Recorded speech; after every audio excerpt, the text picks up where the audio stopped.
रमन, विक्की और निखिल, ये तीनों एक सरकारी स्कूल की 7वीं कक्षा में पढ़ते थे। पढ़ाई में औसत, लेकिन शरारतों में टॉप पर। स्कूल के सभी बच्चे और टीचर उन्हें तीन बदमाश दोस्त के नाम से जानते थे। इनकी दोस्ती इतनी गहरी थी कि एक अगर गलती करता तो बाकी दो उसे बचाने में लग जाते।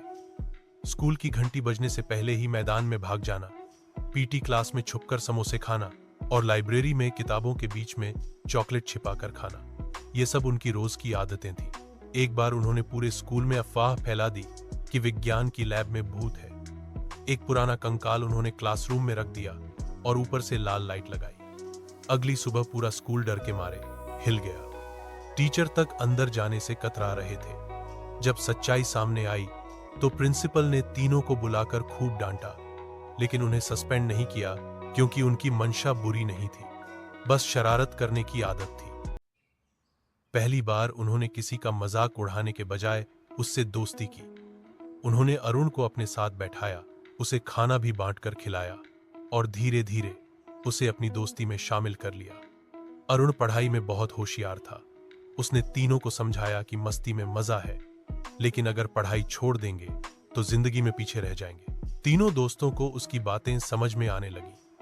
अब वे पढ़ाई में भी ध्यान देने लगे। धीरे धीरे उनकी शरारतें कम होने लगी। वे अब भी हंसी मजाक करते थे, लेकिन किसी को परेशान नहीं करते थे।